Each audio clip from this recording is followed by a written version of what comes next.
a concave or a convex mirror, they are part of a sphere.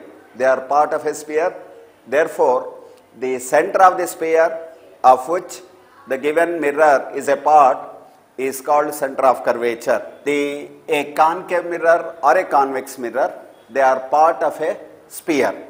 Therefore, the center here which we identify is the center of curvature. Center of curvature of a spherical mirror is the center of the sphere of which the given mirror is a part. Therefore, center of curvature is center of curvature of the sphere of which given mirror is part. And we can identify another point which is the geometric center of the mirror. That is what we call it as pole of the mirror.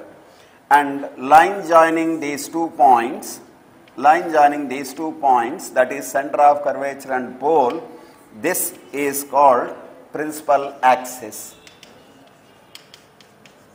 This is called principal axis. Now, a parallel beam of light incident on the mirror, a ray incident on the mirror, a parallel beam of light is incident on the mirror like this. Now, after reflection, it cuts the principal axis at a common point. The point where the parallel beam of light incident on the mirror after reflection cuts the principal axis is called principal focus. C is called center of curvature of the mirror, P is called pole of the mirror, and F is called principal focus.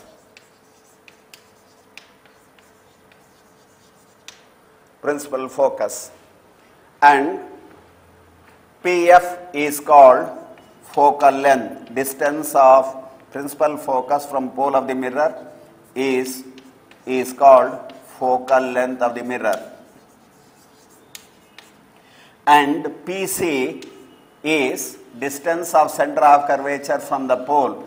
That is what we call it as radius of curvature of the mirror.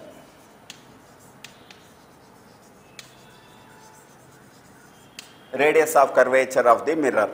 So these are the useful terms which we come across frequently in the discussion. So these are the center of curvature, pole, principal focus, F is the principal focus, PF is the focal length, PC is radius of curvature. Now, a parallel beam parallel to the principal axis incident on the mirror will be getting focused at the principal focus. Now, if a parallel beam which is not parallel to the principal axis, which is making some angle with the principal axis, this is center of curvature, this is principal focus. Now we will consider a parallel beam of light. This is parallel beam.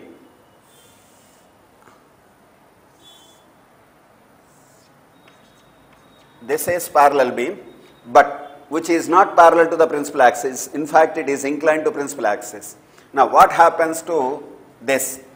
What we have to do to calculate the reflected light, as usual, every point of the spherical mirror is imagined to be a tiny plane mirror.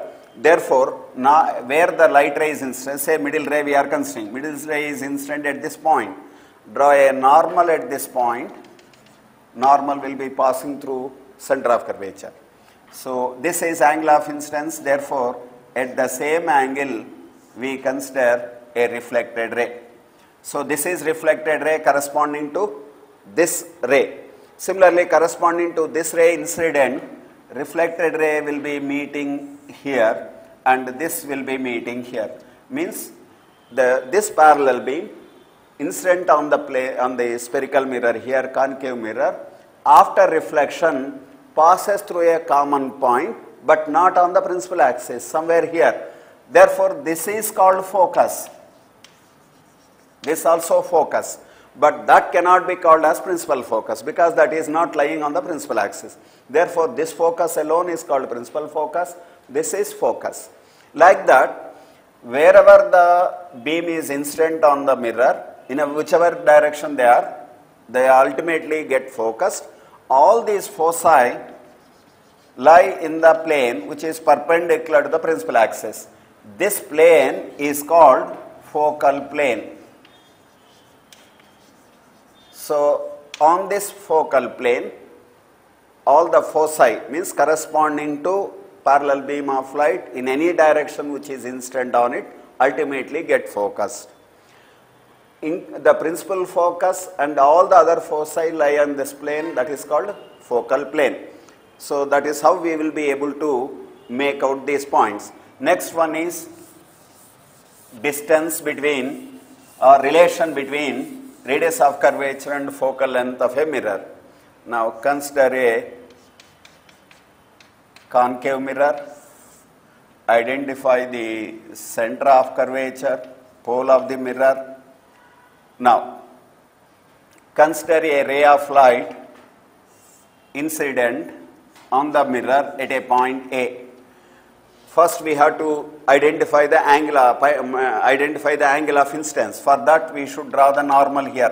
We have to imagine a tiny plane mirror here. Normal to the plane mirror passes through center of curvature, and this angle comes out to be theta I. According to laws of reflection, angle of reflection should be equal to angle of incidence. Therefore, the ray at the same angle here, this is theta r is equal to theta I. It will cut the principal axis at this point. Let us call it as B. B is the point where the reflected ray incident at A will be cutting the principal axis B. And this angle is theta I. And these two are parallel rays. This angle is equal to this angle because these two are alternate angles. Now, when we consider this triangle ABC, it is an isosceles triangle because this angle and this angle are equal. So, therefore, this is going to be theta I because theta r is theta I. Okay. And these two angles are equal, therefore it is an isosceles triangle. ABC is an isosceles triangle. So let us draw a normal from B, D on this.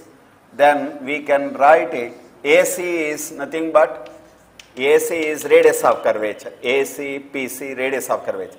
This is radius of curvature and this is BC. So BC cos theta I. BC cos theta I is right angle triangle, therefore BC cos theta I is this, and AB is equal to BC because it is an isosceles triangle. Similarly, AD also equal to BC cos theta I plus BC cos theta I is equal to AC. Therefore, BC is AC by 2 cos theta I.